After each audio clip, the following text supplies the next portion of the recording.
ডেকে তাকে, রাজা মশাই ভালোবাসি আমি তোমার মেয়েকে।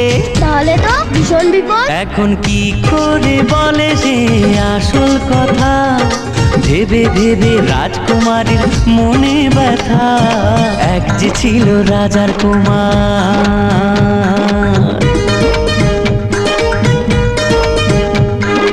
ওদিকে সেই অন্য দেশে রাজার কুমার এসে বিয়ের কথা বলতে এলো হবু জামাই বেশে। মনের দুঃখে শ্রাবণ এলো রাজকুমারীর চোখে।